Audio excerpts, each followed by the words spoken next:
Sa pagpadayon sa akong sermon, ako pamangyo sa pag-abli sa inyong Bible in the book of Deuteronomy chapter 31. This is the focus of our study this morning. Deuteronomy chapter 31. Gamay ra gyud ni siya mga igsoon nga pagpahibalo. Ingon dire ato basahon. The Lord Himself goes before you and will be with you. He will never leave you nor forsake you. Don't be afraid. Don't be discouraged. Ako pamangyon sa pagtuko sa atong mga ulo, magambot ka. Let us pray. Now, mga igsoon, kung ato basahon ang Deuteronomy Kapitulo 31, verses 1 to 8, ang tema gyud na siya, it talks about finding courage. Ang verses 1 to 8, mangutana mo, ngano nga ang libro sa Deuteronomy Kapitulo 31 naghisgot man ni siya about sa finding courage. Unsa ang naa diha?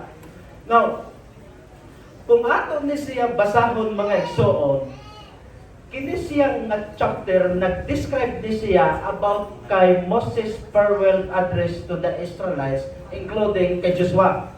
And then, it take place when Moses was about 120 years old. O kahibalo siya, nga kutob na lang yun diha ang iyang nga edad.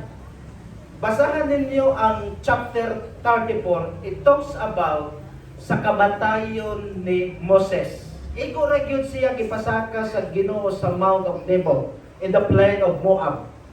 And then after nga gipalantaw sa Ginoo ang plain sa Canaan, unya giingnan siya sa Ginoo nga diri na lang jud ka kutob. At the age of 120, Moses died. Now, this chapter includes Moses' instructions for the people nga mao ang Israelite, and then si Joshua ang mahimo nga leader. Now, as Moses approaches the end of his life, you know, this is a very interesting ang Deuteronomy chapter 31 because Moses, kumbaga gi-prepare niya ang mga Israelite in the future tungod kay wala na siya. Mamatay naman yun siya. Just imagine 40 years yun din sila nag-uban-uban sa mga Israelite.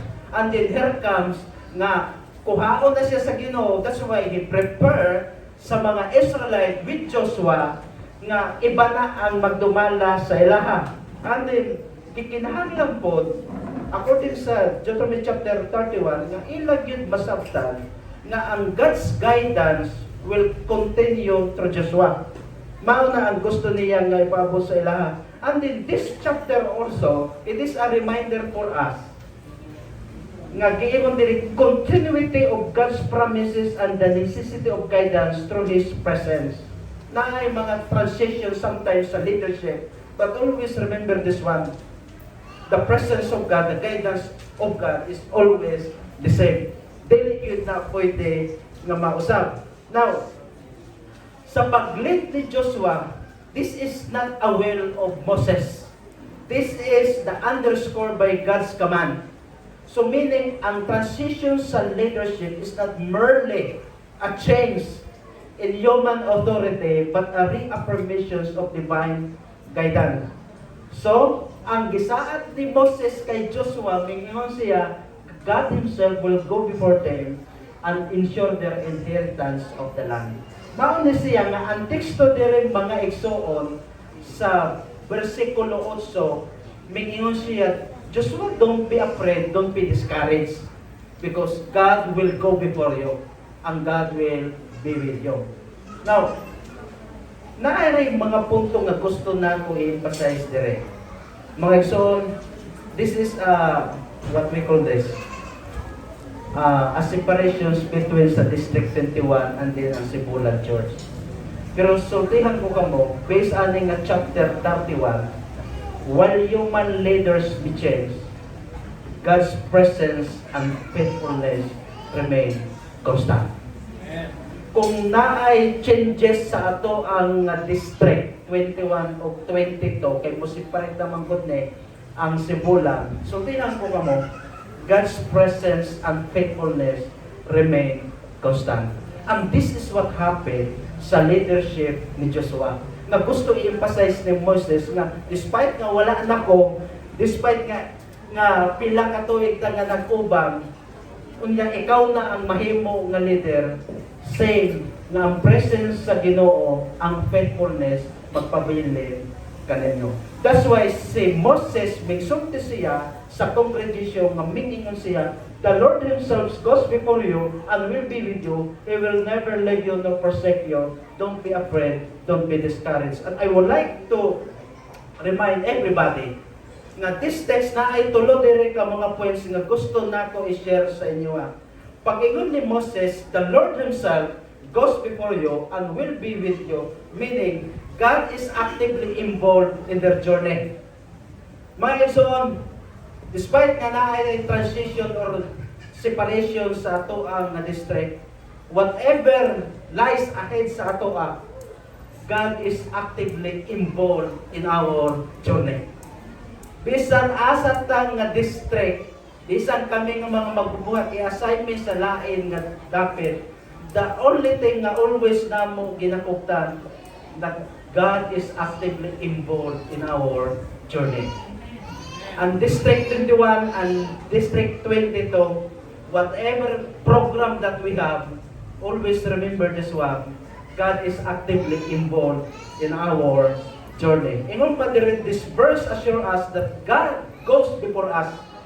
Muunay yun siya, no matter what lies ahead, we can trust that God is already there.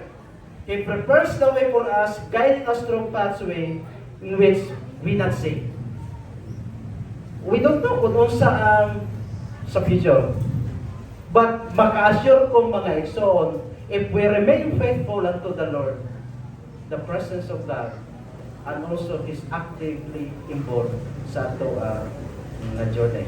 Another lesson, actually tulong na yun siya, ingana ko muhatag mga igsoon o sermon. Dili ko pwede nga muhatag nga walay mga lesson nga ako makuha. Pag-ingon din ni Moses kay Joshua, He will never leave you nor forsake you. Meaning, they are not alone, even in challenging situations. District 21 na ako'y nadunggan, nga murag na-discourage, murag naluya, kay musipalit ang sigula. Pero sultihan ko mo, they are not alone, even in challenging situations. Ipasagdaan ba sa Ginoo ang mga Israelite? Try to observe. Pila ka tuig na nag-travel sila from Egypt ngadto sa Canaan. That is 40 years. Sa libro sa Exodus, gi-emphasize niya, ang counting is 600 men.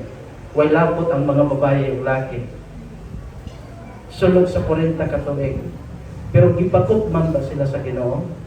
Kung naa pa yung panahon nga nag-look-up sila, pila ato kasako nga bugas ang mahurot sa usa ka adlaw.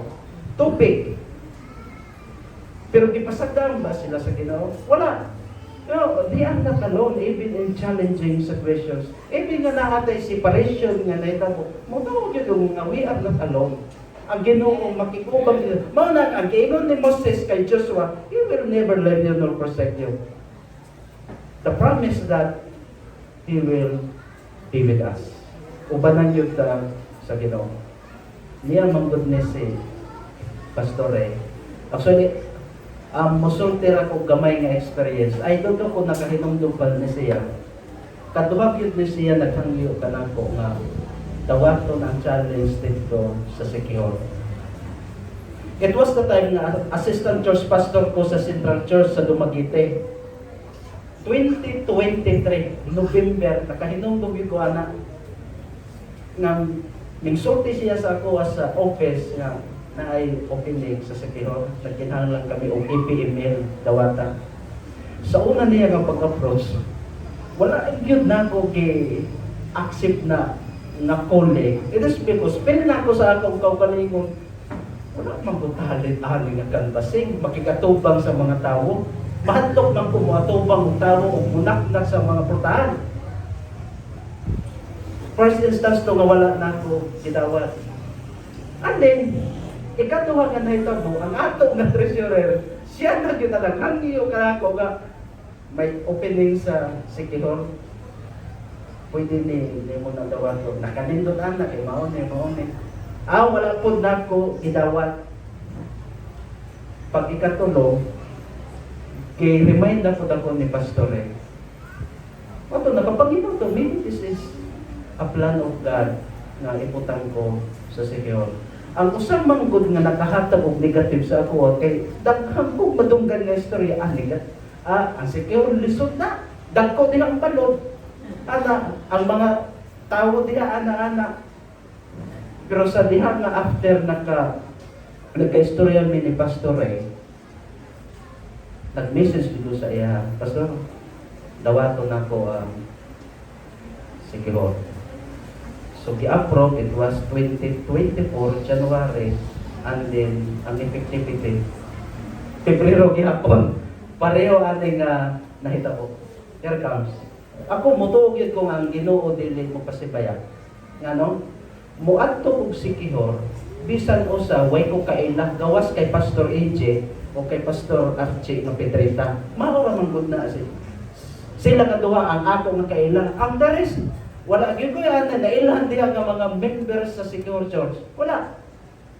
Unya, pag-abot na ako dito, ang niya sa ako muna kay it was Sabbath, gidala ko ni Pastor Guma kay siya nag-instruct sa ako.